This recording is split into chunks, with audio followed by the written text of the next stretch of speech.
अस्सलाम वालेकुम। हम टोपोलॉजीज डिस्कस कर रहे थे। तो लास्ट लेक्चर में हमने बस टोपोलॉजी और स्टार टोपोलॉजी को डिस्कस किया था।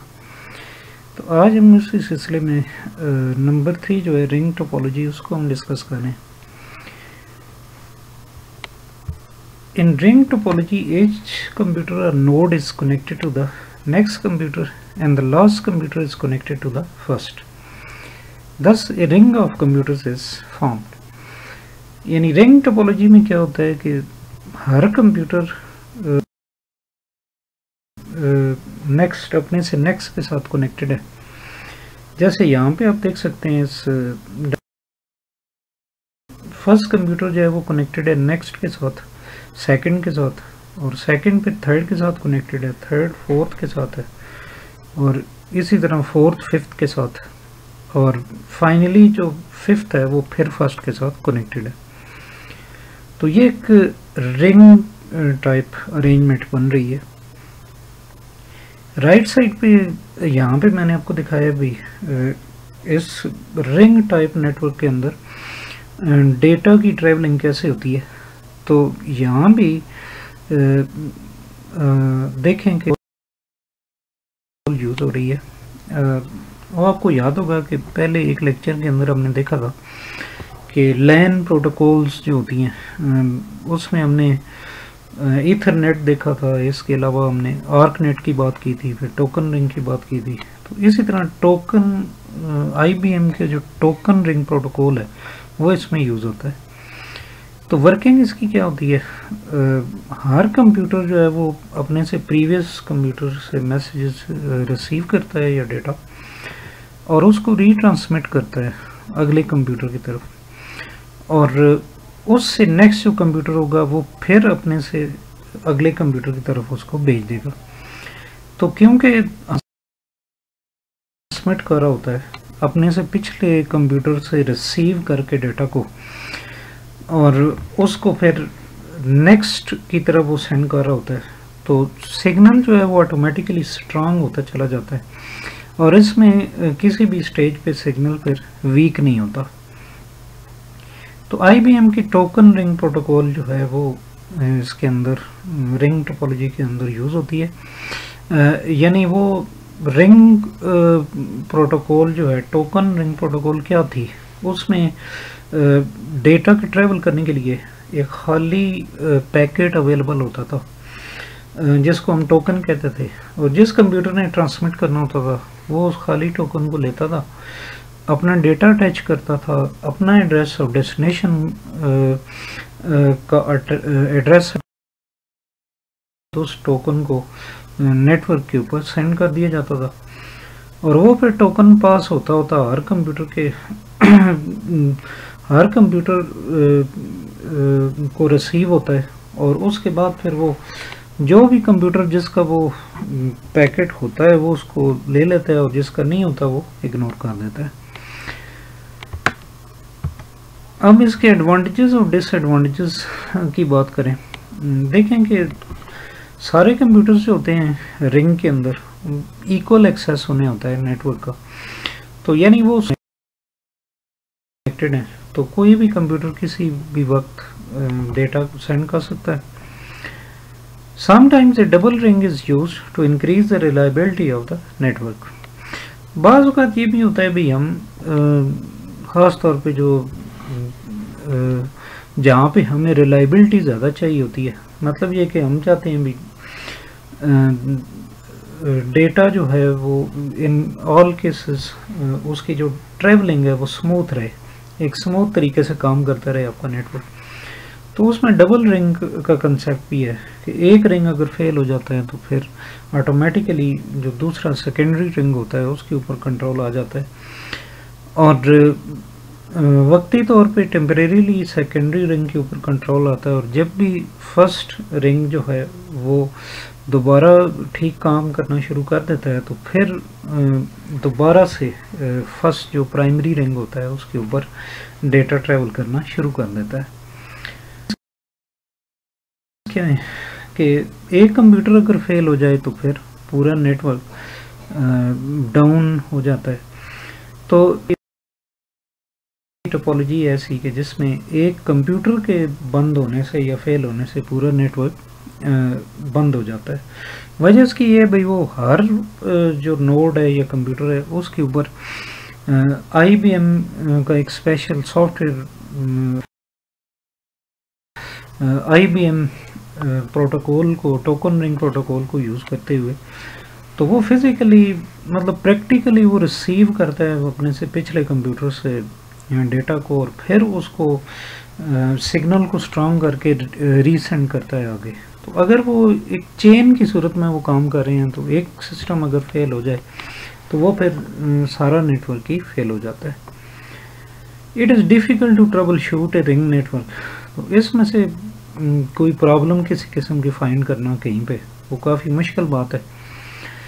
वो क्योंकि एक तो सारा रिंग उसको वक्ती तौर पे आपको डाउन करना पड़ेगा, रोकना पड़ेगा, और फिर आपको एक एक सिस्टम को चेक करना पड़ेगा कि कहाँ पे प्रॉब्लम है। एडिंग और removing a computer affects the whole network. तो नए सिस्टम्स का इसमें ऐड किया जाना या पुराने किसी को रिमूव करना वो भी मुश्किल है, क्योंकि उससे क्या होगा भाई ओवरऑल सारा जो कंप्यूटर नेटवर्क है आपका वो एक दफ़ा आपको रोकना पड़ेगा। फिर इसके लिए कुछ स्पेशल हार्डवेयर चाहिए, जैसे नेटवर्क कार्ड वगैरह, जो कि IBM टोकन रिंग प्रोटोकॉल को फॉलो करते हैं उसके डिज़ाइन के मुताबिक हो, और फिर स्पेशल उन्हीं का आपको सॉफ्टवेयर भी चाहिए। तो ये इसके डिसएडवांटेजेस हैं। नेक्स्ट हम देखते हैं कि नंबर 4 है mesh topology. In mesh topology each device is physically connected to every other device. हर जो डिवाइस है वो अपने वो क्या होता है भाई वो फिजिकली जो है ना बाकी जितनी डिवाइसेस हैं, बाकी जितने कंप्यूटर हैं सब के साथ कनेक्टेड होती है। तो यानी मैश टोपोलॉजी के अंदर जो भी कंप्यूटर होगा उससे निकल रहे होंगे जो कि बाकी जितने कंप्यूटर्स हैं उनके साथ अटैच होंगे। जैसे ये नेक्स्ट स्लाइड में आप देखें कि ये लेफ़्ट साइड पे मैं आपको दिखा रहा हूँ कि यहाँ पे 4 कंप्यूटर हैं। तो अब आप देखें कि पहले तो हर 2 कंप्यूटर जो हैं वो आपस में कनेक्टेड हैं।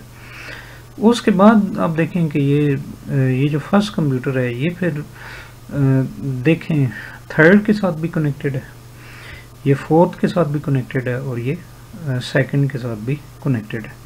तो इसी तरह फिर सेकंड को आप ले लें तो ये फर्स्ट के साथ कनेक्टेड है, ये थर्ड के साथ कनेक्टेड है, और ये फोर्थ के साथ कनेक्टेड है। तो यानी किसी भी सिस्टम को आप ले लेना तो उसमें से 3 जो है वो केबल्स निकल रही हैं। अच्छा, इसकी वर्किंग अब क्या होती है, किस तरीके से ये काम करता है कि each device is physically connected to every other device on the network. जैसे कि मैंने ऑलरेडी बताया आपको भाई हर डिवाइस जो है या हर कंप्यूटर अपने के अलावा बाकी जितने कंप्यूटर्स हैं उनके साथ कनेक्टेड है। क्या होता है फिर मैसेजेस ट्रैवल कैसे करते हैं? Messages send on a network, mesh network can take any of the several possible paths from source to destination. This increases performance and reliability. However, the complexity and different network increases as number of nodes on the network increases. Reliable बहुत है ये network इस तरह का, क्योंकि इसमें क्या होता है भी किसी एक मैसेज के ट्रैवल करने के लिए एक से ज़्यादा पाथ अवेलेबल होते हैं। यानी कंप्यूटर 1 ने अगर मिसाल तौर पे ये कंप्यूटर 1 है तो इसने ट्रांसमिट करना है कंप्यूटर मिसाल तौर पे 3 की तरफ, तो इसके लिए यहाँ से पहले कंप्यूटर 2 की तरफ ट्रांसमिट करे, उसके बाद कंप्यूटर 2 से वो मैसेज होता हुआ कंप्यूटर 3 तक पहुँचे, या फिर ये डायरेक्ट भी कंप्यूटर 3 तक ट्रांसमिट कर सकता है, और या एक और रास्ता ये भी वो पहले कंप्यूटर 4 की तरफ ट्रांसमिट करे और वहाँ। तो अगर इसके इसमें एक पाथ जो है वो ब्रेकअप हो भी जाता है तो उससे कोई फ़र्क नहीं पड़ता, अल्टरनेटिव पाथ्स मौजूद होते हैं। लेकिन वो जैसे जैसे इसमें आप कंप्यूटर्स की तादाद बढ़ाते चले जाते हैं तो ये नेटवर्क जो है ये कम्प्लेक्स होता चला जाता है, डिफ़िकल्ट होता जाता है इसको बनाना या इस्टेब्लिश करना। For example A 3 or 4 node mesh network is relatively easy to create, whereas it is impractical to set up a mesh network of 50 nodes।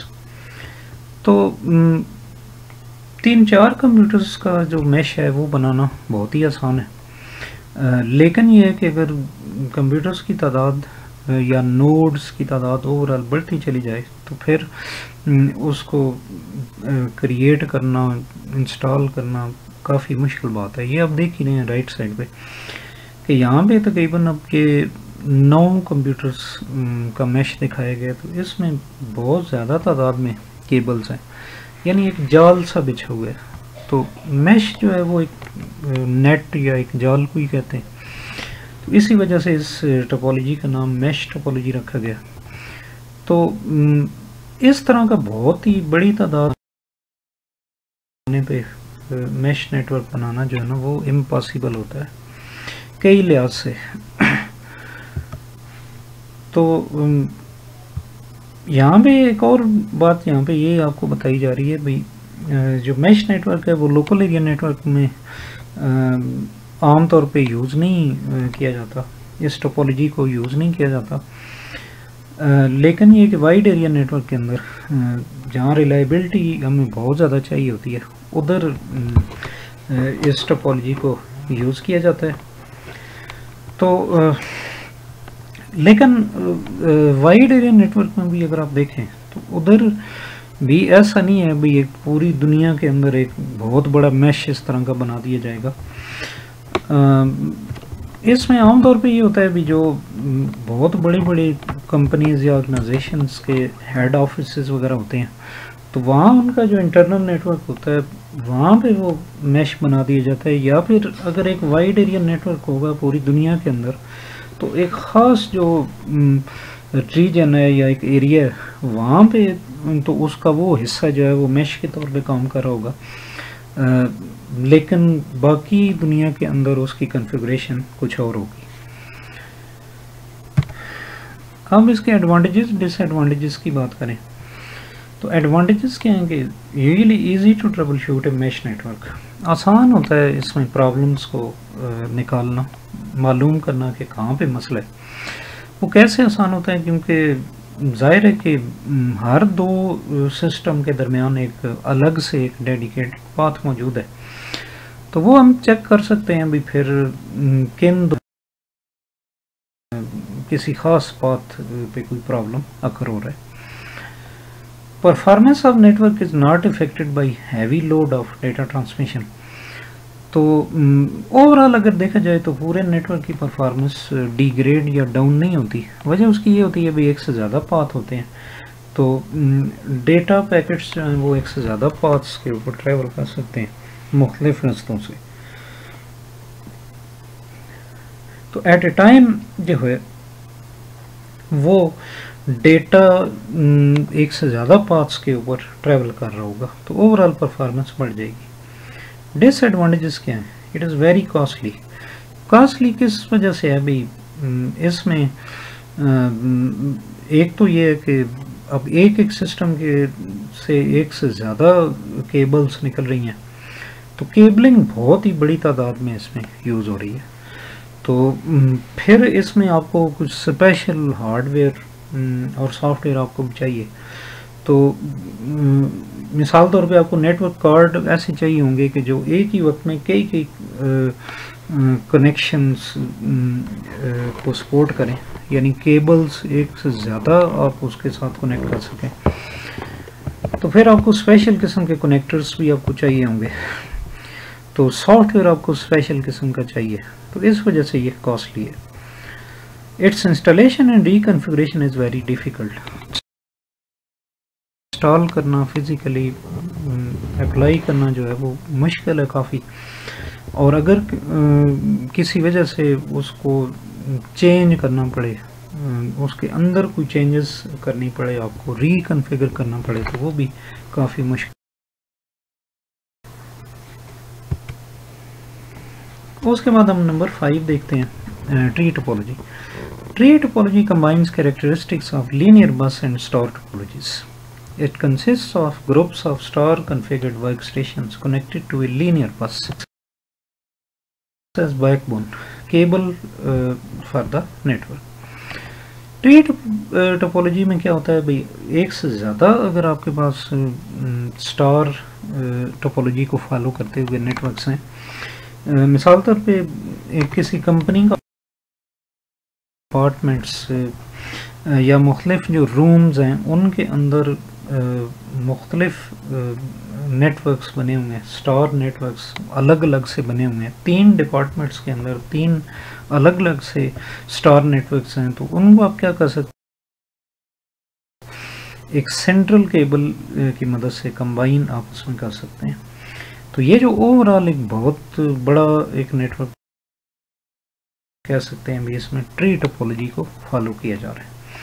ये जो सेंट्रल केबल है, मरकजी जो केबल है जिसकी मदद से आप आपस में मिला रहे हैं, तो इसको हम बैकबोन या बस कहते हैं। तो ये कॉन्फ़िगरेशन जो है ये ट्री टोपोलॉजी कहलाएगी। एडवांटेजेस क्या हैं इसके, point two point wiring for individual segments के, मतलब आप जो है सेगमेंट यहाँ पे किसको कह रहे हैं, सेगमेंट ओवरऑल जो है ना इस एक स्टार नेटवर्क को सेगमेंट कह रहे हैं, यानी ये पहला सेगमेंट है, फिर ये दूसरा है, फिर ये तीसरा है। तो आपको जो है ना एक पॉइंट टू पॉइंट कनेक्शन या वायरिंग अवेलेबल है किसी भी 2 सेगमेंट्स के दरमियान। मतलब देखा जाए तो ये वाला जो पूरा सेगमेंट है स्टार नेटवर्क का और ये वाला, तो ये दोनों आपस में डायरेक्टली इस तरह कनेक्टेड है। फिर supported by several hardware and software manufacturers, तो बहुत सारे हार्डवेयर और सॉफ्टवेयर मैन्युफैक्चरर्स जो हैं वो इस ट्री टोपोलॉजी को सपोर्ट करते हैं। सपोर्ट करने का मतलब ये है भाई, ट्री टोपोलॉजी के अंदर यूज़ होने वाले मुख्तलिफ़ किस्म का जो हार्डवेयर और सॉफ्टवेयर होगा तो वो आम अवेलेबल होगा। मुख्तलिफ़ कंपनीज इस हार्डवेयर और सॉफ्टवेयर को क्रिएट करती हैं, तो आपको कोई किसी किस्म का प्रॉब्लम नहीं होता। डिसएडवांटेजेस क्या हैं, overall length of each segment is limited by the type of cabling used. Overall किसी भी सेगमेंट की लेंथ कितनी हो सकती है, यानी एक सेगमेंट दूसरे सेगमेंट से कितना दूर हो सकता है, तो ये डिपेंड करता है भी आप केबलिंग कौन सी यूज़ कर रहे हैं। तो अगर आप जो है वो मिसाल के तौर पे वो बैकबोन या बस के तौर पे आप कोएक्सियल केबल को यूज़ कर रहे होंगे, तो उसकी एक अपनी उसकी एक लिमिट है, वो 500 मीटर तक नॉर्मली उसका सिग्नल डाउन नहीं होता, तो आप लेके जा सकते हैं। तो अगर आप इधर फाइबर यूज़ कर रहे होंगे तो वो जाहिर है कि बहुत ज़्यादा डिस्टेंस को सपोर्ट करेगी। If the backbone breaks down the entire network goes down, अगर बैकबोन जो है ये जो सेंट्रल केबल है ये डाउन हो जाती है, तो फिर जाहिर है कि ओवरऑल आपका नेटवर्क काम नहीं करेगा।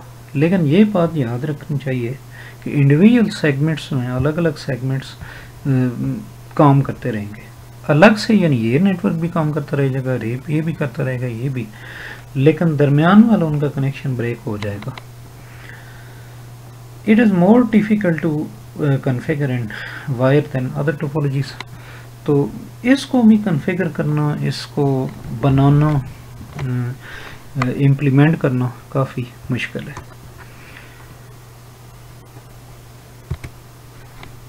तो ये इस लास्ट स्लाइड के अंदर मैं आपको दिखा रहा हूँ कि एक ओवरव्यू मैं आपको दे रहा हूँ कि जितनी हमने टोपोलॉजीज देखी हैं, तो ये आपको यहाँ पे बस टोपोलॉजी नज़र आ रही है जिसमें सेंट्रल केबल के साथ सारे सिस्टम कनेक्टेड होते हैं।